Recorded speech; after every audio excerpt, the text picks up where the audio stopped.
One of the things that we've been working on, like I mentioned in the intro, is something called Symmio. It's the functional wellness screen. So we've used functional movement systems. We use the functional movement screen here at the gym as we intake clients, help them to identify risk factors, screen out risk factors in their movement, pain, restrictions in movement. And FMS came out recently with this functional wellness screen, which takes the same mindset of let's screen out risk factors for not just movement, not just injury, but your whole life.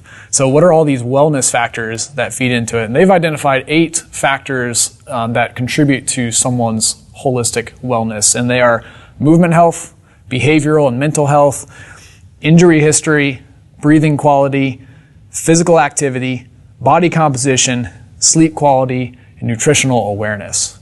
So there's a lot more than just diet and exercise in there. There's a lot of hosts of factors. And Aaron, you mentioned dress briefly: diet, rest, exercise, stress reduction, supplementation. So there's 5 factors that you really specifically look at with people. We talked about the 8 wellness factors. FMS kind of throws in more on the movement side of things, making sure that you don't have injury, and that all that feeds into your health and wellness. So we're talking about more than just diet and exercise. It's a complete holistic look at a person. And these screens, these programs help us to get a little more, identify these and individualize for someone. Talk about what you look at from that perspective when a client first comes to you. Is it just like, say, hey, tell me what you ate the last 3 days, or is it a little more holistic than that? I definitely like to go through dress, and I do say, what is a typical day for you that you eat? Like, what are your must-haves when you go to a grocery store? Then how are you sleeping? Do you go to bed between, 9 and 11? Do you sleep uninterrupted? What time are you waking in the morning? Is your best rest, later in the morning? Because that really gives us just different clues. And oftentimes, people don't, we have these little mini computers at our hands all the time, and they don't understand how they are disrupting their hormones that help them sleep. So we talk about that. We talk about like how these different, good technologies that we have, how they can inhibit different areas of our life. Yeah. We always focus with exercise. Yeah, you come into the gym, and that's great that you're here 2 to 3 days a week. But what are you doing outside of there? How are you moving your body intentionally? Right. And then stress, like what they're even aware of, what their coping strategies are, and things along that line. Yeah, are there 1 or 2 things that you commonly identify as like, here's the first domino that needs to fall? Yeah. Or is it all over the place? It's often a lot over the place, but I do find that like sleep and rest is something that most people aren't getting a good quality amount. Yeah.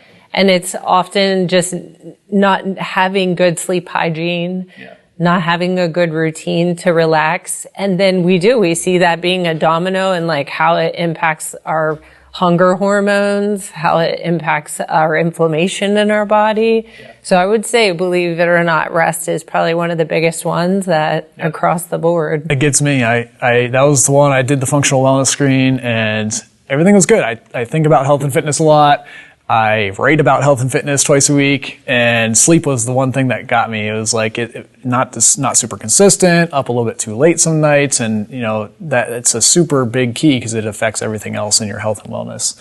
So along those lines, Bill, same question to you is, what are maybe some things outside of just, tell me what you ate the last 3 days? What are all of the factors that you really try to look at and identify, or help someone to identify in their health and wellness when they come to you? Well, in using, the Symmio pillars, the ones that stand out to me from a nutrition coach and health coach are, obviously the behavior, the mental health piece, is a lot of people don't realize they may have an underlying issue when it comes to behavior and mental health. And the thing that this screen does, it identifies risk factors, as you said. And what we're looking for is, of those 8 domains, where's the biggest impact that we can, make change for in a client? I believe, from my perspective, that we have the nutrition, which asks pretty basic questions. So, if that's a big red flag for certain people, we can definitely address that. But the other piece is understanding body composition. Now we have the in-body scan, so we have a lot of useful tools. It's just that how do we use all these tools to identify the biggest areas that we as a trainer and a coach can make the biggest impact. And I think it's beneficial that we can also look at how they all fit together in the use of the in-body scan. So body composition is one, sleep, you've identified all of those. But where can we make the biggest impact with anyone? Yeah, that's a big deal. And I think that's what I've seen is there's all these factors, but people don't really work on what they need to work on unless it's brought to the top. It said, this is a key, this is the key cog and what we need to focus on to help everything else improve. So trying to identify that first, and then from a coaching perspective to go back and say, okay, we can give you some help and we can walk with you to work on that, and that's going to improve all these other factors.